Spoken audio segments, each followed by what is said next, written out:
Now, as church musicians, we can go one of two ways on this, and mostly we go all ways. We can, for example, make sure that what our input into worship is appropriate to underlining this story, to drawing out the message, to drawing out the story, to highlighting the story, to put the story on a showcase, okay? And everything we do musically, whether it's the choice of a hymn, an organ voluntary, or singing, whatever, that means that the story is not clouded. But sometimes music can become corrupted to a point where the story becomes a lesser thing. It's stuck onto the table, and what becomes really important is the music. Do you understand what I mean? Therefore, you can go to a great service and you can have fabulous music. It can be 4-part bird mass or whatever it is, or it can be great choruses and very lively, and everybody's got a buzz and everybody comes out feeling great. And you ask the people, what was the gospel for today? And nobody knows. Okay, it's got lost. It's got lost. Now, this happens in all traditions, and that's, as it were, the knack. That's the kind of guiding knack of what our task is about. How do we underline, highlight, draw out the story so that the story is given breath in order to actually speak?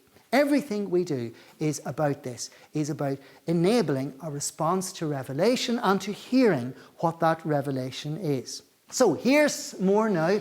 So rehearsing the story, you're not rehearsing any story, you're rehearsing a particular story. There's a technical word for you, the Paschal mystery. Pascha, the lamb. Okay, the sacrificial lamb. Okay, the Paschal mystery. So Easter is to do with the great events, this central event of the Christian year. So the whole liturgical year pins on this.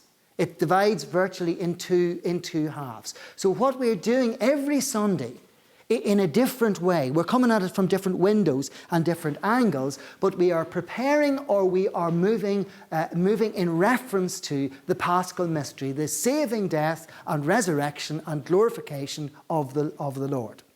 And I'm going to introduce this word anamnesis. If I have amnesia, what do I have?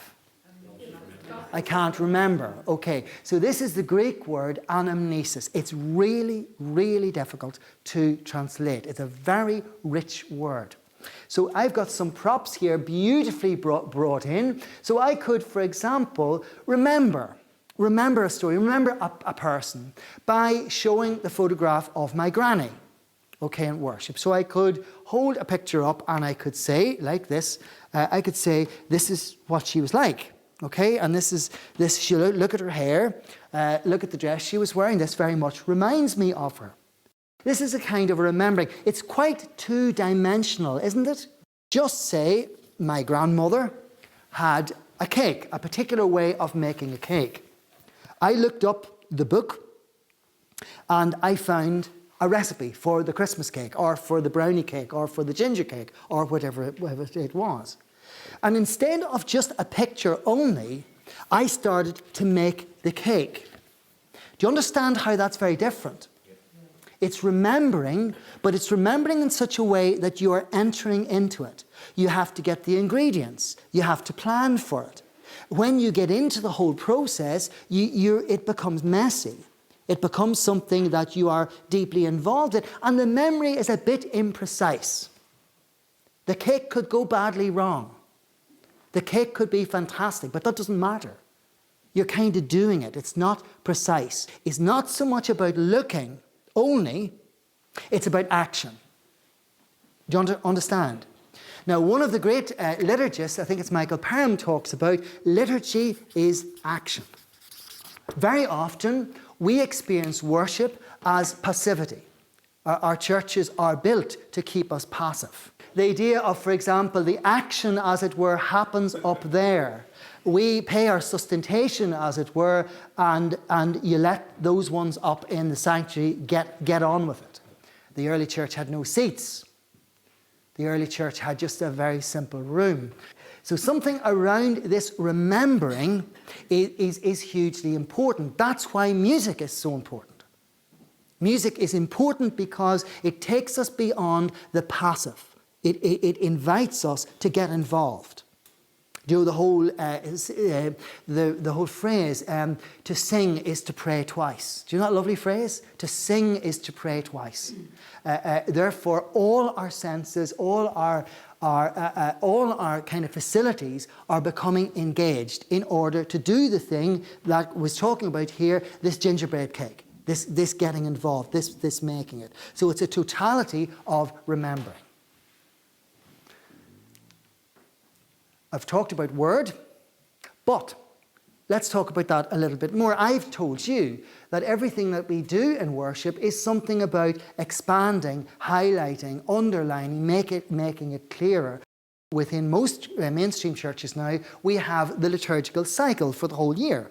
So each Sunday, on each season, be it Lent, be it Epiphany or whatever, has its own themes, has its own scriptures for that particular time. So you come in on the first Sunday or the first Monday in Holy Week. I'm hamming it up here now, and have Jesus Christ is risen today. I mean, we wouldn't do that, would we? I mean, that's nonsense. But there are other ways in which the more complex Sundays, do you know, where the themes are a little bit more nuanced, require a little bit more work as to how you really bring that out. The Judeo-Christian tradition is a deeply symbolic one, and sometimes we shy away from the use of symbols. Much of the Bible, the way the Gospels are written, is in symbolic picture language. We're to see beyond what the surface reading is. That sort of thing. Symbol is hugely important, very powerful. We know even in terms of education, though those who have trained as teachers, that the communication by word, the speaking and listening, is the least effective way of engaging. It's the least effective.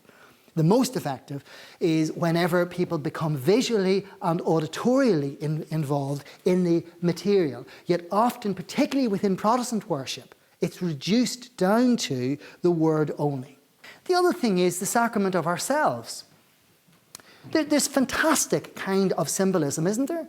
To see a gathered group of people. It is the fundamental of what the Church's proclamation is. You can have Bible, you can have symbol, you can have this, you can have that, you can have the other. But actually, it's the gathered people of God that are the fundamentals, or the fundamental of God's presence in the world.